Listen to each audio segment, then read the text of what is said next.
Hi friends, ನಮಸ್ಕಾರ. ಇವತ್ತಿನ ವಿಡಿಯೋದಲ್ಲಿ ಹೆಸರುಬೇಳೆ ದಾಲ್ ಯಾವ ಥರ ಮಾಡೋದು ಅಂತ ತಿಳಿಸ್ಕೊಡ್ತೀನಿ. ತುಂಬ ಬೇಗನೂ ಮಾಡ್ಬೋದು, ತುಂಬ ಈಸಿಯಾಗೂ ಮಾಡ್ಬೋದು, ತುಂಬ ರುಚಿಕರವಾಗೂ ಮಾಡ್ಬೋದು.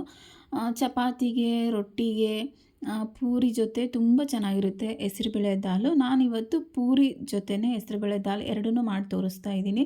ಬನ್ನಿ ಹೇಗೆ ಮಾಡೋದು ಅಂತ ನೋಡೋಣ. ಹೆಸರುಬೇಳೆನ 1 ಲೋಟದಷ್ಟು ನಾನು ವಾಶ್ ಮಾಡಿಕೊಂಡು ಕುಕ್ಕರಲ್ಲಿ ಹಾಕ್ಕೊತಾ ಇದ್ದೀನಿ. ಕುಕ್ಕರಲ್ಲೇ ಬೇಯಿಸ್ಕೊತಾ ಇದ್ದೀನಿ, ಬೇಗನೂ ಆಗುತ್ತೆ. ಯಾವ ಲೋಟದಲ್ಲಿ ನೀವು ಅಳತೆ ಮಾಡ್ಕೊಂಡು ಹೆಸರುಬೇಳೆ ತೊಗೊಂಡಿರ್ತೀರೋ ಅದೇ ಲೋಟದಲ್ಲಿ 3 ಲೋಟ ನೀರು ಹಾಕಿ 2ರಿಂದ 3 ವಿಷಲ್ ಹೊಡಿಸಿ, ಅದು ಕುಕ್ಕರು ಬೇಯೋಷ್ಟರಲ್ಲಿ, ಅದು ಕುಕ್ಕರು ತಣ್ಣಗಾಗೋಷ್ಟರಲ್ಲಿ ನಾನು ಪೂರಿ ಹಿಟ್ಟನ್ನು ಕಲಸಿಡ್ತಾ ಇದ್ದೀನಿ. ಇದಕ್ಕೆ ಸ್ವಲ್ಪ ಎಣ್ಣೆ ಹಾಕಿ, ಕುಕ್ಕರಲ್ಲಿ ಬೇಯಿಸೋಕೆ ಇಡ್ತೀರಲ್ವ ಆವಾಗ ಸ್ವಲ್ಪ ಎಣ್ಣೆ ಹಾಕ್ಬಿಟ್ಟು ಬೇಯಿಸೋಕ್ಕಿಡಿ. ಅಂದರೆ ಸ್ಮೂತ್ ಆಗುತ್ತೆ, ಬೇಗನೂ ಬೇಯುತ್ತೆ ಅಂತ.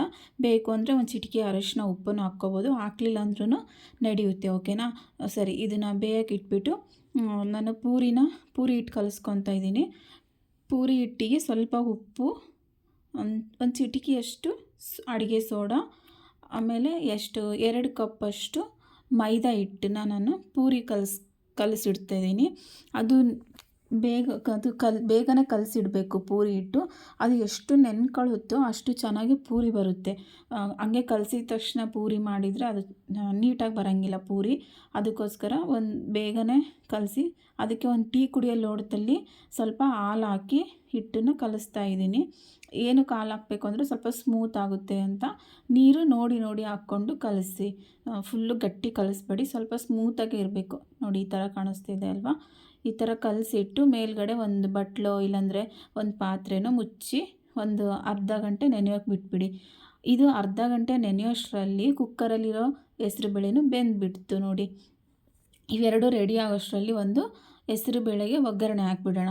ಅಷ್ಟರಲ್ಲಿ ಹಿಟ್ಟು ನೆನ್ಕೊಳ್ಳುತ್ತೆ ಪೂರಿಗೆ. ಓಕೆನಾ?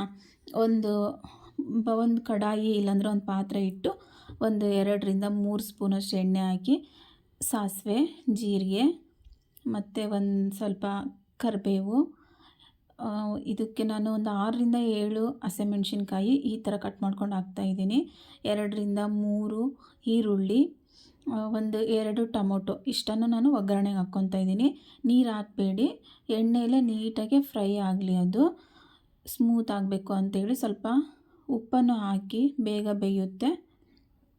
ಇದೆಲ್ಲ ಒಗ್ಗರಣೆ ನೀಟಾಗಿ ಬೇಯಲಿ.